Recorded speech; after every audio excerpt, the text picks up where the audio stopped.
Tell him if he can persuade Boltons to part with it at that price, you will give him £1 for himself and £0.50 advance in his present wage to drive the same old round to the same place. He knows the wholesalers.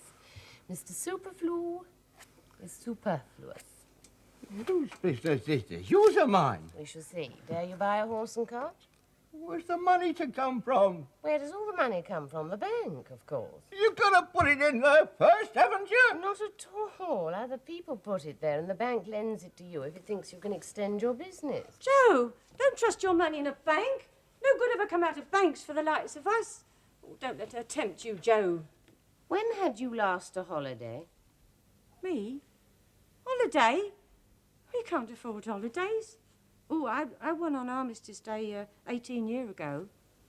So it's cost a world war and the slaughter of 20 million of your fellow creatures to give you the one holiday in your lifetime. I can do better for you than that. Come on, we don't understand that sort of talk. We've got no time for it. Look, couldn't you just take our little present and go away? That's Tim good enough for the clothes. Oh, sit down. I'll deal with Tim.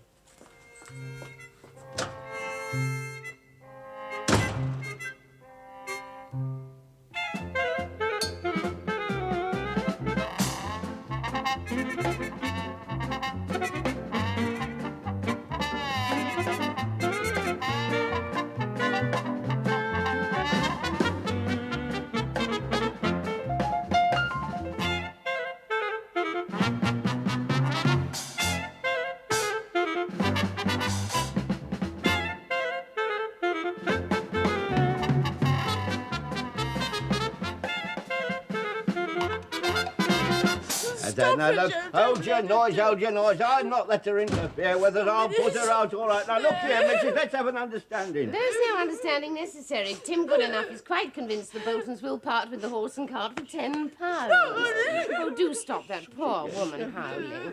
Well, I'm going now. There's not enough work for me to do here. I can do it all in a morning every week, just half a day.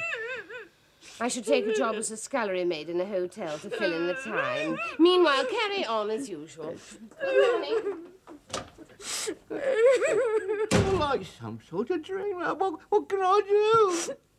Do what she tells us, Joe. We're just like children.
Say, Seedy, isn't this jolly? Yes, darling, it's lovely. Nothing beats a fine weekend on the river. The pull on the water in the morning to give one a good stretch and a good appetite, a good lunch, a good laze. What more can any man desire on earth? Oh, you row so beautifully, Ally. I love to see you sculling and punting too. You look so well standing up in that punt. It's the quiet of it, the blessed quiet of it. You're so quiet. You know, I'm never afraid that you're going to kick up a row about nothing. The river is so smooth. I do not know which comforts me most, you or the river. Good afternoon, sir. I hope that everything here is to your liking. Oh, yes, indeed. But what have you done with the old place? I mean, when I was here last, a year ago, it was a common pub called the Pig and Whistle. It was so until quite lately, sir. My father kept the old Pig and Whistle, so did his forefathers, right back to the reign of William the Conqueror. It was on its last legs when you saw it, sir. I was ashamed of it. Oh, you've done a very good job with it now, I must say. Oh, it has nothing to do with me, sir. I am only the manager. You wouldn't believe it if I were to tell you the story, but I mustn't disturb you. No, my dear fellow. Far away. Well, one day a woman came here and asked for a job as a scullery maid. My father didn't have the nerve to turn her out. He said that she might just try for a day or two. So she started in. She washed 2 dishes, and she broke 6. My poor old mother was furious. She thought the world of her dishes. She said that as the girl had broken them, she should pay for them, even if she had to stay for a month and have the price stopped out of her wages. Off went the girl to Reading and came back with a whole lot of new crockery that made my poor old mother cry. She said that we would be disgraced forever if we were to overserve anything of such old-fashioned things. But the very next day, an American lady with a boating party bought them straight off the table for 3 times what they cost, and my poor mother never dared to say another word. From then on, the scullery maid took things into her own hands in a way that we could never have done. It was cruel for us, but we couldn't deny that she was always right. Cruel? But what was there cruel in getting nice crockery for you? Oh, it wasn't only that, madam. That part was easy and pleasant enough. But what was wrong with the old Pig and Whistle was not so much the old thick plate which took away your appetite, but it was the old people that it had gathered about itself, who were past their work and had never been up to much according to modern ideas. The scullery maid simply told them the truth about themselves, and it cut them to pieces. For it was the truth, and I couldn't deny it. The old man had to give in because he'd raised money on his freehold and was at his wit's end to know how to pay back his mortgage interest. Before we knew what was happening, the scullery maid had paid off the mortgage and had completely got the whip hand of all of us. "It's time for you two to sell your freehold and retire," she said. "You're doing no good here." Oh, that was dreadful to root them up like that. Well, it was hard, but it was the truth. And now the house is a credit to the neighbourhood and gives more employment than ever the old pig did, even in its best days. And I am the manager, with a salary and a percentage beyond anything that I could have ever dreamt of. And are the old people contented and happy? Well, no. The change was too much for them at their time of life. My father had a stroke and is not likely to recover, and my mother's gone a bit silly. But it was best for them, and they have all the comforts that they care for.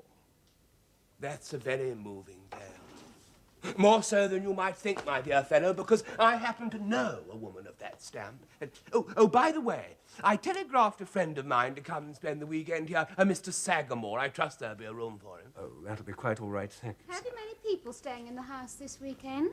Oh, less than usual, madam. We have an Egyptian doctor who takes his meals here. Then there is another gentleman, an invalid. He's just been discharged from the cottage hospital. The Egyptian doctor recommended our chef to him, and he takes his meals here, too.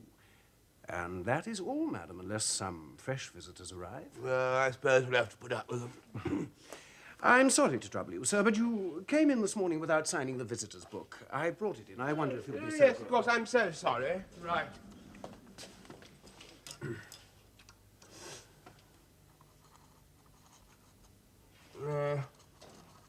There we are. Thanks so much, sir. Oh, indeed, sir. We are honoured. Anything wrong? Oh, no, sir, nothing wrong. Quite the contrary. Mr. and Mrs. Fitzfassenden. It's such an unusual name. Have I the honour of entertaining the celebrated... Yes, well, I am the boxing champion and the tennis champion, but you see, I'm here on holiday, and I'd rather not talk about it anymore or refer to it. I quite understand, sir. I wouldn't have mentioned it, but that the proprietress of this hotel, the lady that I spoke to you of, is a Mrs. Fitzfassenden. What? Let me out of this! Seedy, pack the bags! I want my bill, please, instantly! Certainly, sir, but she's not here at present, and I do not expect her this weekend. Oh, don't fuss, Ellie. But the weekend is spoiled! May I say, sir, that she won't come? She's given up paying us